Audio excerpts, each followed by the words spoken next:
Hey folks, I do good here. I'm on my second installment of the coronavirus COVID-19 videos.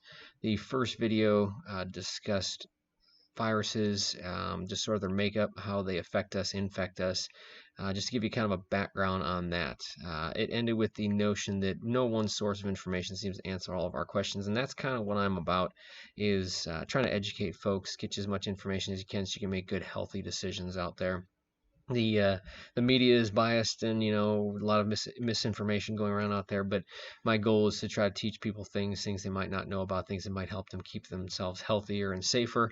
My very first video that I recorded was actually on type 2 diabetes. So if you have type 2 diabetes or know someone with type 2 diabetes, you're interested in type 2 diabetes, go ahead and listen to that one, because that is useful information and that can actually help people out quite a bit. So this again is part 2 of the coronavirus 19 videos.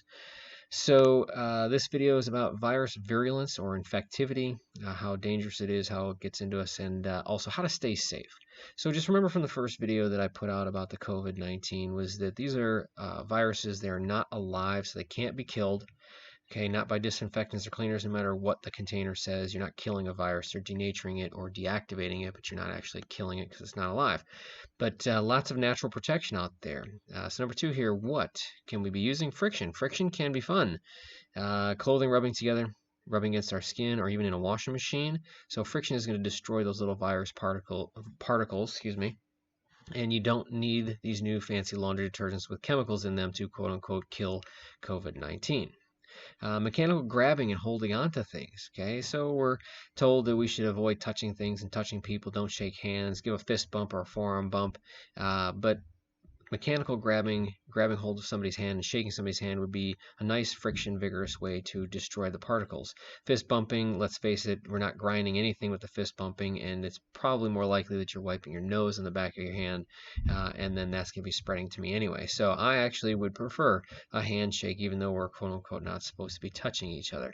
And again, viruses, part C here, they are minuscule and very, very fragile. So just setting something down on the counter on top of the virus is going to crush it and destroy it. So we don't have to really be using all those chemicals. What about washing our hands? Of course, but let's face it, we weren't actually doing a good job before COVID-19, and now some of us are actually overdoing it. Yeah, scrubbing and rubbing and disinfecting and doing all those things is reducing our own natural microflora. Microflora are our skin bacteria. Those things are there to actually protect us from viruses and other nasty bacteria. So please go easy on the scrubbing. Your own skin also has proteases, enzymes that destroy virus particles. The proteases, the enzymes, they break down proteins, and that could be on bacteria, or the virus particle is typically made of protein. So you want the proteases there to actually destroy and block things before they even enter the body. Overwashing your hands using disinfectants and things like that can actually reduce your microflora and the natural proteases, putting you at more risk for getting sick. So soap and water. No chemicals necessary. I'm going to talk a little bit about this later in another presentation. And I want to talk to you then about how we might be hurting ourselves or our children with these cleaners, wipes, and disinfectants. But let's just talk about soap. How does soap work? Real easy. Think of a bubble. Okay, you got that fun little bubble with air on the inside. On a microscopic scale, the bubble is made up of a head and a tail. So think of a balloon on a string. So we've got thousands and millions of these little tiny balloons with strings making up the outside of this bubble. The heads of the balloons face out. The tails, or the strings of the balloon, face in. Okay, the tails, the things facing inside the balloon, are the things that like the outsides of viruses and bacteria. So if you put soap on your hands, you lather it up, all the viruses and bacteria get trapped inside of the microscopic bubbles. You lather, rub your hands together, again, friction. The bubbles are pulling, tugging, and ripping apart walls and membranes of the bacteria and viruses, killing and destroying the microorganisms. You're killing and destroying the microorganisms. You're trapping them within the bubbles, within the bubble itself. You don't need antibiotics or chemicals in your soaps to do that job. Most sanitizers, okay, whether it's a floor cleaner, or a hand cleaner or otherwise, most sanitizers have a detergent, which is soap, or a surfactant. Surfactant is similar to the name soap, that is really doing the job of cleaning, disinfecting. Of course, the sanitizer is going to have some chemical in it, but really it's the soap or surfactant agent in there that's going to be doing the job of ripping apart the walls and membranes of the bacteria and viruses. So you can look up your favorite brand, whatever you like to use for your disinfectant, your hand sanitizers, your floor cleaners, whatever. Call the manufacturers and ask, hey, is there a detergent in here? Hey, is there some sort of surfactant in here? Ask them for their MSDS. Ask them for their material safety data sheet. Ask them for the detailed information, and then just do an internet search on what those things might be in there. Person on the phone might have no idea if there's a surfactant in there, but you might get a list of 6 different chemicals, and one of those is going to be a detergent or a surfactant in almost every single case. So I can just about guarantee everybody does have that in there. Most sanitizers and antibacterial soaps. The sanitizer, the agent in there, benzalkonium chloride, triclosan, you name it, whatever the agent in there, bleach, okay?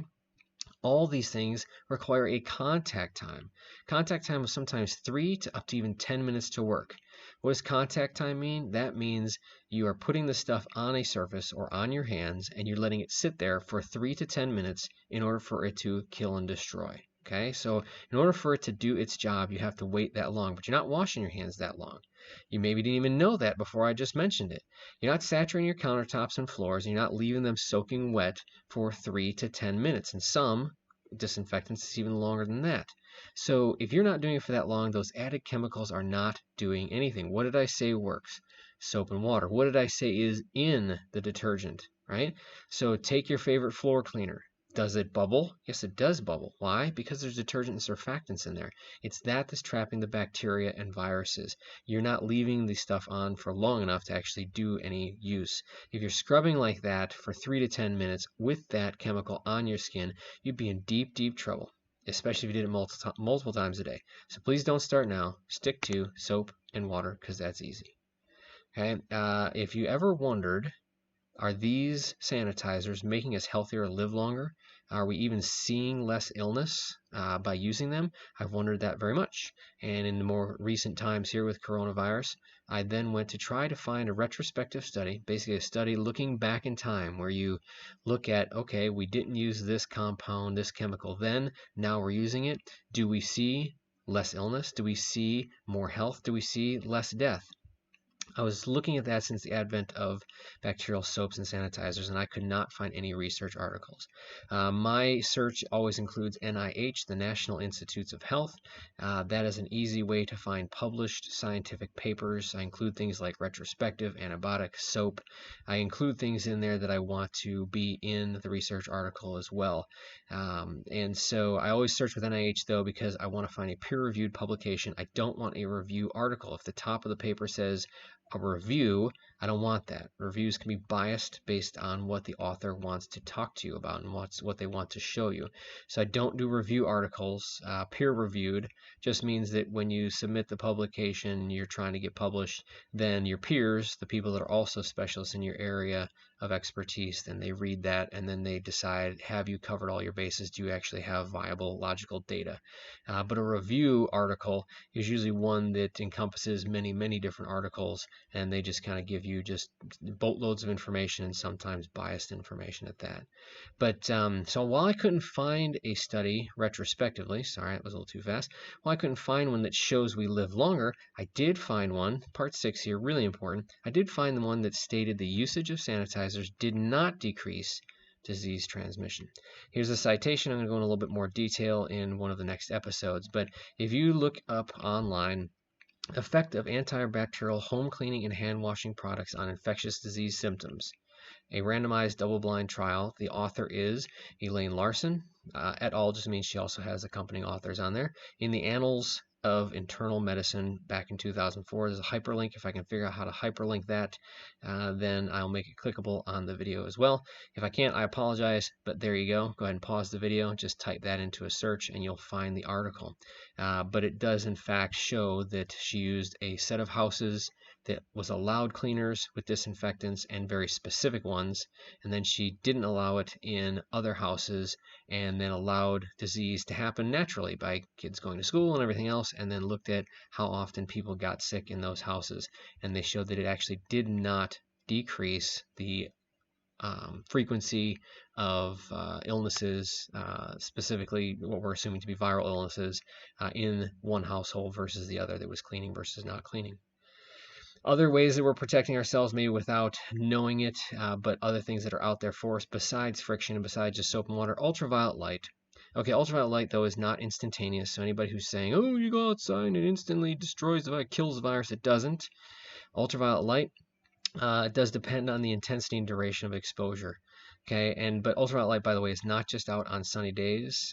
If you are a person that lives in a warmer, sunnier climate, you can agree that you can get as bad of a sunburn and affected quite badly in the summertime with overcast skies, with some cloudy skies, because that ultraviolet light is actually bouncing off the clouds back down to the earth and trapping it within the cloud to earth surfaces there. So, but in as little as 30 seconds with intense exposure, ultraviolet light can cause dimers and render viral RNA useless. So what is a dimer? Hey, anytime you guys want to stop and look this stuff up and learn more about it, I'm giving you some useful information here, but maybe it's too sciencey. In this case, I'm going to tell you, what is a dimer? Dimer is where pieces of RNA stick together. They stick together and you can't stick together. You got to be loose. You got to be free. You got to allow proteins to come and translate and transcribe. You got to have things moving up and down. If you get a dimer in you, you bind up the RNA, you bind up DNA, and you render it functional, non-functional, useless, inactive. So think about a person with scoliosis. Okay, a scoliosis person has a very kinky, very twisty spine. Their spine kinks and bends, rendering them, incapable of standing up normally and functioning normally. That's a dimer in DNA. In the scoliosis patient, it's their spine sticking together in two different parts and not bending and flexing. In RNA and DNA, that's the dimer, where two pieces are getting stuck together. It's not perfect, and in viruses, in general, it does not infect. So we need that RNA to be perfect in order to have a disease continue and progress, but ultraviolet light does help. Okay, I guess one thing I didn't put in here, which maybe is in a later episode, but ultraviolet light, just so you know as well, even your house lights actually create some ultraviolet light. So if you're curious, look up LED light UV. Look up fluorescent light, compact fluorescent light. Oh geez, what's the normal name for a light bulb? Just an old school light bulb. I apologize, completely lost that one out of my brain. But incandescent, thank you very much, whoever said that. Incandescent light bulb. Just type in that UV light and you'll see that each light bulb actually does emit some ultraviolet light. And your lights are on for minutes and hours at a time. So without you knowing it, you're actually causing dimers to viral DNA, RNA, even your own tissues. Your own tissue corrects it. Again, the virus doesn't do a lot of proofreading, so it renders it inactive. So again, your natural skin, healthy skin, soap and water, no chemicals, don't overdo it. Your natural enzymes on your skin and their microflora are good things. Too much washing is not good on all three. And gloves are bad. Gloves are bad. Stick with soap and water. Why are gloves bad? Because you're just going to pick that little virus up. You're going to move it to someplace else. And your bacteria on your skin, microflora, your enzymes, proteases, your things natural to your skin are not going to be there to protect you from that. So don't use the gloves because you're more likely to transfer things. That's called fomite transmission. You're more likely to transfer things from one location to another. So stick with soap and water. You'll be good. All right? So that's sort of that basics on it. So you still think you need the cleaning agents. You're not convinced that great Grandma Gertie telling you to wash your hands with soap and water knows better than modern day scientists? Well, I can show you how chemicals haven't helped and how they have actually put us at risk for other health problems. You need to be careful what you use to clean and disinfect, how we treat COVID patients, and how our healthy kids are treated, how we're doing that could be bad. So we got to be careful around our kids and careful around COVID patients with disinfectants because that could be bad. And that's what we'll talk about in the next one. I'll see you in a spell. God bless. Be well.